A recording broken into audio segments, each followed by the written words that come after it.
The Human Cycle by Sri Aurobindo. Chapter 5. True and False Subjectivism. To fulfill, then, the collective German ego and secure its growth and domination was at once the right law of reason, the supreme good of humanity, and the mission of the great and supreme Teutonic race. There is a footnote. The emphasis has somewhat shifted now, and taken its stand more upon the crude, vitalistic notions of blood, race, life-room. But the old idea is there, giving more force to the later formulations. From this egoistic self-vision flowed a number of logical consequences, each in itself a separate, subjective error. First, since the individual is only a cell of the collectivity, his life must be entirely subservient to the efficient life of the nation. He must be made efficient indeed. The nation should see to his education, proper living, disciplined life, carefully trained and subordinated activity, but as a part of the machine or a disciplined instrument of the national life. Initiative must be this collectivity's execution, the individual's. But where was that vague thing, the collectivity? And how could it express itself, not only as a self-conscious, but an organized and efficient collective will and self-directing energy? The state. There was the secret. Let the state be perfect, dominant, all-pervading, all-seeing, all-effecting. So only could the collective ego be concentrated, find itself, and its life be brought to the highest pitch of strength, organization, and efficiency. Thus Germany founded and established the growing modern era of the cult of the state, and the growing subordination driving in the end towards the effacement of the individual. We can see what it gained: an immense collective power, and a certain kind of perfection and scientific adjustment of means to end, and a high general level of economic, intellectual, and social efficiency, apart from the tremendous momentary force which the luminous fulfillment of a great idea gives to man or nation. What it had begun to lose is as yet only slightly apparent.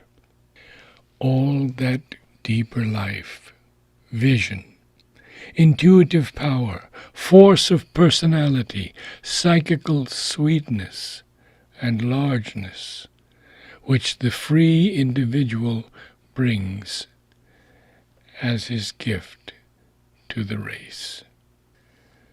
Secondly, since the state is supreme, the representative of the divine, or the highest realized functioning of human existence, and has a divine right to the obedience, the unquestioning service, and the whole activity of the individual, the service of state and community is the only absolute rule of morality. Within the state, this may include and sanction all other moral rules, because there no rebel egoism can be allowed, for the individual ego must be lost in that of the state, or become part of it, and all condition of covert or overt war must be abrogated in obedience to the collective good, as determined by the collective will. But in relation to other states, to other collective egos, the general condition, the effective law, is still that of war, of strife between sharply divided egoisms, each seeking to fulfill itself, each hampered and restricted in its field by the others. War, then, is the whole business of the state in its relation to other states. A war of arms, a war of commerce, a war of ideas and cultures, a war of collective personalities, each seeking to possess the world, or at least to dominate and be first in the world. Here there can enter no morality except that of success, though the presence of morality may be a useful stratagem of war. To serve the state, the German collectivity, which is his greater and real self, is the business of the German individual, whether at home or abroad. And to that end, everything which succeeds is justifiable. Inefficiency, incompetence, failure are the only immorality. In war, every method is justified which leads to the military success of the state. In peace, every method which prepares it. For peace between nations is only a covert state of war, and as war is the means of physical survival and domination, so commerce is the means of economic survival and domination. It is, in fact, only another kind of war, another department of the struggle to live, one physical, the other vital. And the life of the body are, so science has assured us, the whole of existence. Thirdly, since the survival of the best is the highest good of mankind, and the survival of the best is secured by the elimination of the unfit and the assimilation of the less fit, the conquest of the world by German culture is the straight path of human progress. But culture is not, in this view, merely a state of knowledge, or a system, or cast of ideas, and moral and aesthetic tendencies. Culture is life, governed by ideas, but by ideas based on the truths of life, and so organized as to bring it to its highest efficiency. Therefore, all life not capable of this culture and this efficiency must be eliminated or trodden down. All life capable of it, but not actually reaching to it, must be taken up and assimilated. But capacity is always a matter of genus and species, and inhumanity a matter of race. Logically, then, the Teutonic, we have a footnote, Nordic is now the established term. Logically, then, the Teutonic race is alone entirely capable, and therefore all Teutonic races must be taken into Germany and become part of the German collectivity. Races less capable, but not wholly unfit, must be Germanized. Others, hopelessly decadent like the Latins of Europe and America, or naturally inferior like the vast majority of the Africans and Asiatics, must be replaced where possible. Like the Herreros, or where not possible, dominated, exploited, and treated according to their inferiority. So evolution would advance. So the human race grow towards its perfection. And we have another footnote. This was written more than 30 years ago, but later developments have emphasized and brought out the truth of the description, which was indeed much less apparent then.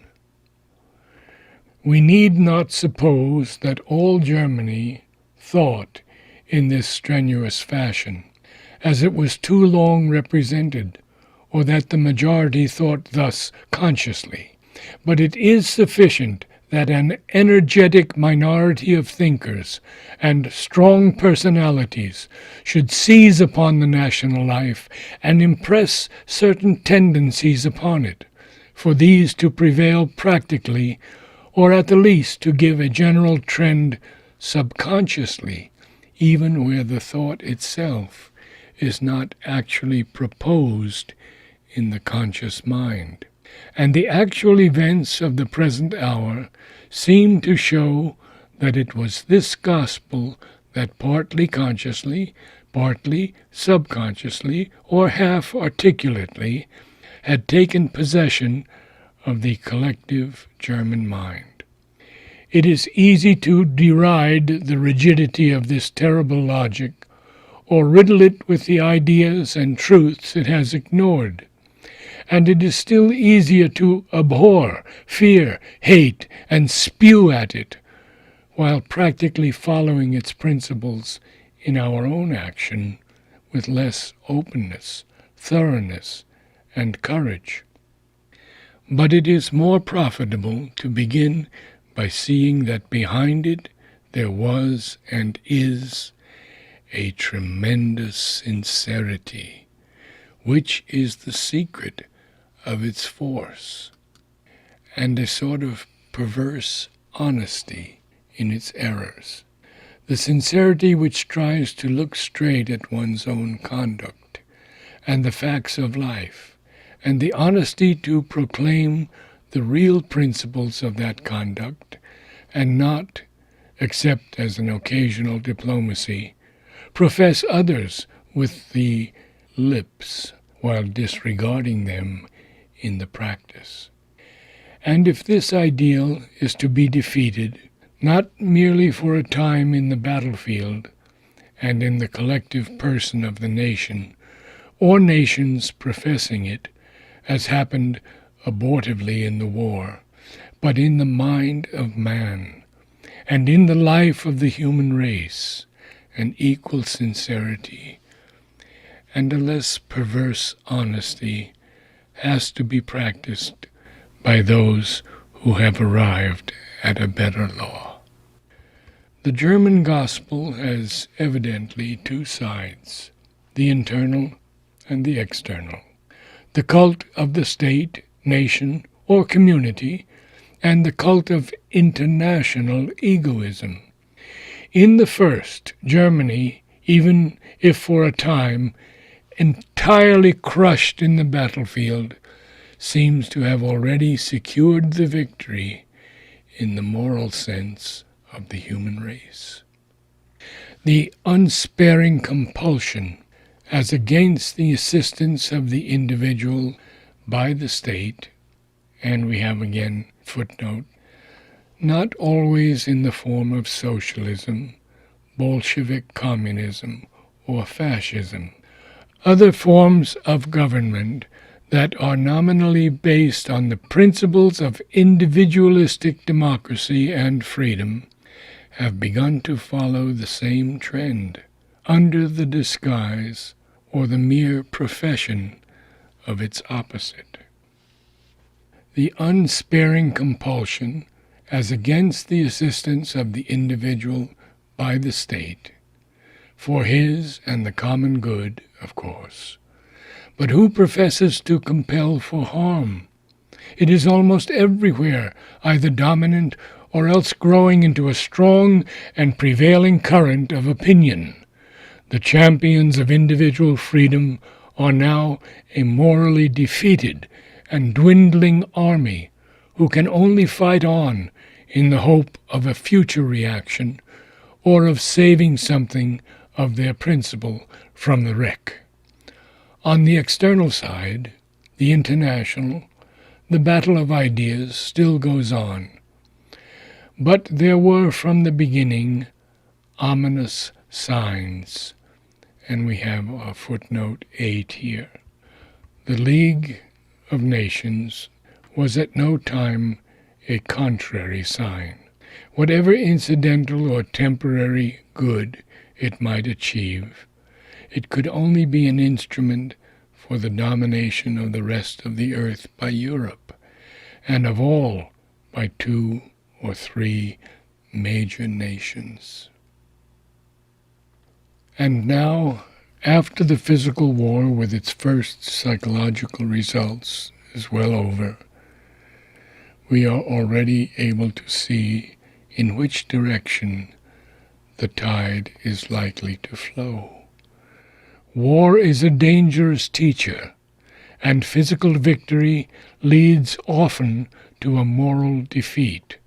Germany, defeated in the war, has won in the afterwar. The German gospel, rearisen in a sterner and fiercer avatar, threatens to sweep all over Europe.